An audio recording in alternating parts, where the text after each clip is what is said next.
नमस्कार। ग्वाली पत्रकार के खास कार्यक्रम पत्रकारिता ही क्यों में आपका स्वागत है। मैं हूं आपके साथ योगेश मुटरेजा और ग्वाली पत्रकार के खास कार्यक्रम पत्रकारिता ही क्यों में हम बात करते हैं युवा पत्रकारों के बारे में, युवा पत्रकार के करियर के बारे में कि आखिर वो मीडिया में क्यों आए, क्या उनका उद्देश्य था मीडिया को लेकर, कितना जुनून है उनमें लोगों में और क्या वो बदलाव लाना चाहते हैं समाज में। तो आज हमारे इस खास कार्यक्रम में हमारे साथ हैं अखिलेश गुप्ता जी। अखिलेश गुप्ता जी, आपका बहुत बहुत स्वागत है। धन्यवाद। तो सबसे पहले तो आप अपने बारे में बताइए कि आपने मीडिया कब ज्वाइन की थी। मैं मीडिया में आया था तकरीबन 2010-11 के आसपास और मैंने अपना करियर की शुरुआत की थी सुदर्शन न्यूज चैनल से।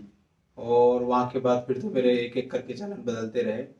इन कई संस्थानों का अनुभव रहा तो बहुत कुछ सीखा, बहुत कुछ दिया, कुछ को सिखाया, कुछ को बनाया, लेकिन अच्छा रहा। फिलहाल अभी तक का मेरा करियर जैसा भी रहा, लेकिन अच्छा रहा। आपने स्टडी कहाँ से की, कहाँ के रहने वाले हैं आप अपने बारे में थोड़ा बताइए।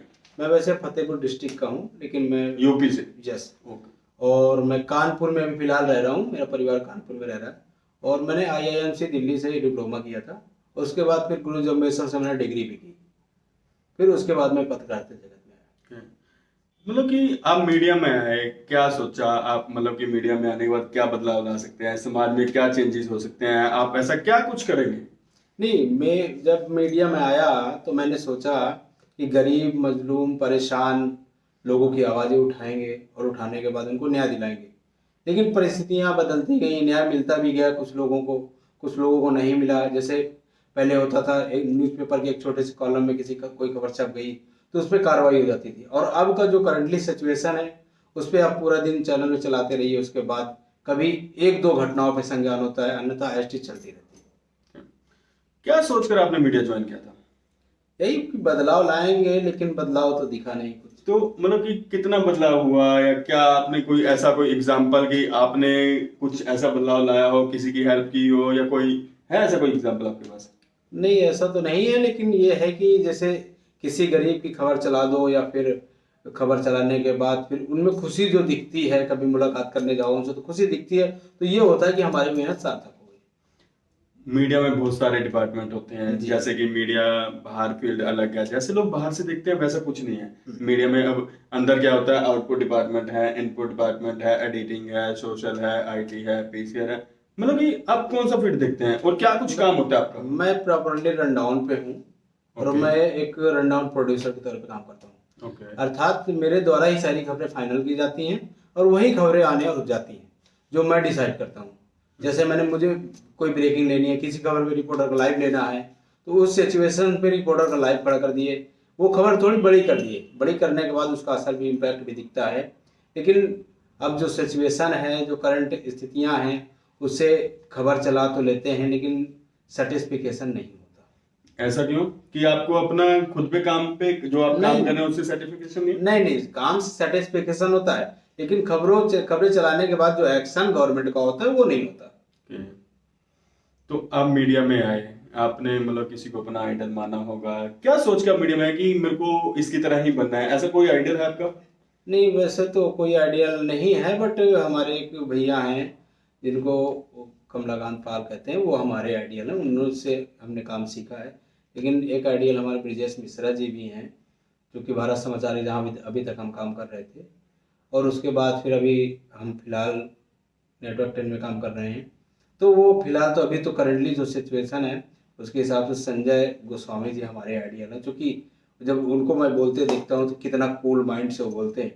इतना कूल माइंड का बॉस मैं देखा नहीं अपनी लाइफ में मैंने।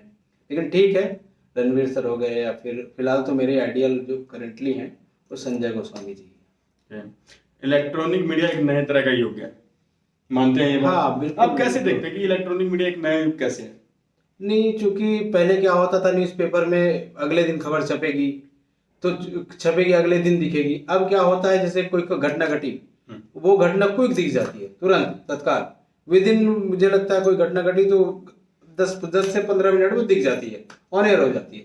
तो दिखता है कि लोगों को हमारी जो खबरें होती है वो चल रही है। बिल्कुल। तो अब मीडिया में आपको 10-12 साल हो गए काम करते हुए लगभग, ठीक है, 2010-11 से आपने ज्वाइन किया।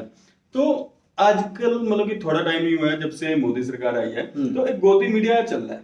गोदी वो मीडिया के इस तो- टैग को आप कैसे देखते हैं? क्या है गोदी मीडिया? वो कोई कंसेप्ट नहीं है इसका गोदी मीडिया का, लेकिन कोई भी गवर्नमेंट आती है वो एंटी इनकम्बेंसी चलता है। हम्म। क्योंकि लोग कहते हैं कि भाई जिसकी गवर्नमेंट आती है अगर उसके पक्ष में खबर चलाओ तो गवर्नमेंट सपोर्ट करेगी आपको, अन्यथा आप एंटी गवर्नमेंट हो जाएंगे, आपके ऊपर कार्रवाई होगी, एक्शन होगा। लेकिन गोदी मीडिया मेरे हिसाब से कोई कंसेप्ट नहीं है, क्योंकि किसी भी, जैसे 10 साल मनमोहन सिंह की सरकार रही तो उस दौरान लोगों ने कहा कि मनमोहन सिंह बिल्कुल मतलब सोनिया गांधी का रट्टू टोटा है। तो वही वही चीजें अब जो करंटली है। रट्टू टोटा मतलब क्या? हाँ, दर्शकों रट्टू को टोटा बताना मतलब, चाहेंगे? हाँ उसका मतलब होता है, उसका ये होता है कि जैसे जो पट्टू अर्थात तोता एक प्रजाति होती है, उसको हमने कह दिया कि भैया ये बोल, राम बोल, तो राम ही बोलेगा। मतलब किसी के कहने के इशारों पे चलने वाला। हाँ, किसी के सारे। तो वही चीजें अब क्या मोदी सरकार क्या है, अब ये अपने हिसाब से एक्शन भी ले रही है, रिएक्शन भी दे रही है। जैसे जम्मू में धारा 370 हटी, राम मंदिर का निर्माण शुरू हुआ, ये बनारस में काशी कॉरिडोर, राम मंदिर, ये अयोध्या में आबादी महोत्सव, बड़े बड़े कार्यक्रम किए। तो इसको लेके जो गवर्नमेंट के एंटी हैं वो लोग कहते हैं कि भाई जो उनके सपोर्ट में चला रहे हैं उनको कहते हैं कि गोदी मीडिया। आप एक पत्रकार हैं जी, क्या आप खुद की आवाज उठा पाते हैं? ये तो वैसे ऐसा होता नहीं है, क्योंकि पत्रकार अपनी खबर खुद कभी नहीं चलाता और नहीं चला पाता मैं है। ये कहता ठीक है? हूँ कि मतलब कि आपको लग रहा है कि आपके साथ यहाँ पे अन्याय हो रहा है किसी जगह पर, नहीं। तो आप खुद की आवाज उठा पाते हैं?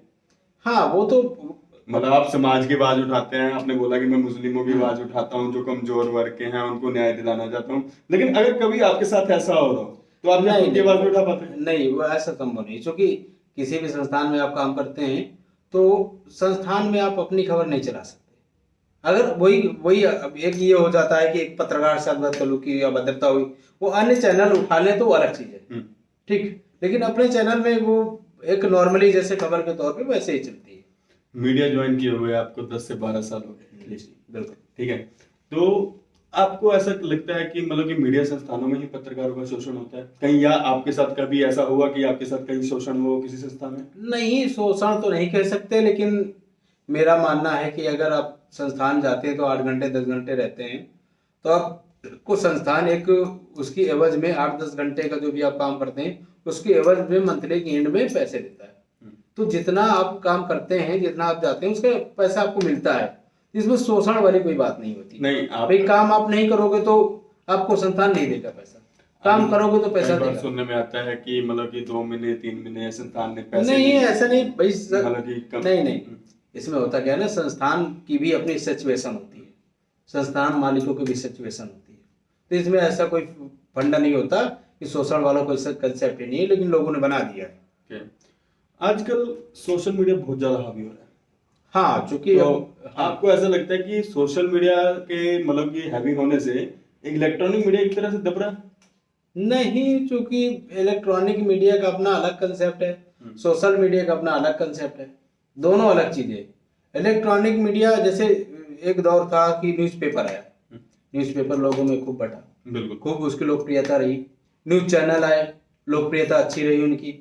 अब उसका अपडेट वर्जन आ गया आपका यूट्यूब चैनल, इलेक्ट्रॉनिक मीडिया।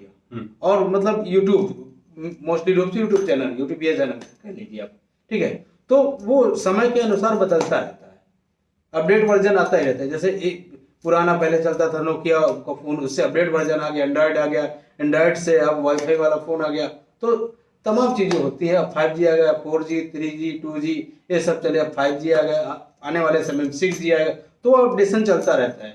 जैसे मतलब कि अब मल्टीमीडिया फोन का प्रचलन है, जैसे आप बता ही रहे हैं कंटिन्यू। तो ऐसा क्यों, ऐसा लगता है कि मतलब अगर आप हर आदमी के हाथ में फोन है, मल्टीमीडिया फोन है, कि वो पत्रकार है? अगर हर किसी के हाथ में फोन है तो वो पत्रकार है? बिल्कुल बिल्कुल पत्रकार है वो। चूंकि वो भी ट्विटर चला रहा है, सोशल साइट, ठीक, फेसबुक चला रहा है। किसी खबर को उसने उठाया, दूसरे पे डाल दिया उठा के, वो खबर वायरल होगी। लाइक दैट कोई घटना हो गई, किसी मरीज को स्ट्रेचर नहीं मिला किसी डिस्ट्रिक्ट में, उसने उठा के फेसबुक से ट्विटर पे डाल दिया, गवर्नमेंट को टैग करके, बन गई खबर। यही खबर है, वो भी पत्रकार है। बिल्कुल बिल्कुल अखिलेश जी। तो आज हमारे साथ मौजूद थे अखिलेश कुमार जी, अखिलेश गुप्ता जी। तो इन्होंने भी मीडिया में, इनको 10-12 साल हो गए। इन्होंने बताया कि जैसे कि ये मतलब एक पत्रकार होकर खुद की आवाज नहीं उठा पा रहे हैं, लेकिन हाँ, इनका मानना है कि मतलब ये दूसरों की आवाज उठाते हैं, मुलजिमों की आवाज उठाते हैं, लेकिन एक पत्रकार होकर खुद की आवाज नहीं उठा पाते, ये बहुत बड़ा सवाल है। तो आज का हमारा ये इंटरव्यू कैसा लगा आप सब लोगों को, प्लीज फीडबैक जरूर दीजिएगा। हाँ, अगर आप खुद पत्रकार हैं तो अगला नंबर आपका भी हो सकता है। धन्यवाद, बहुत बहुत शुक्रिया आपके साथ। शुक्रिया शुक्रिया।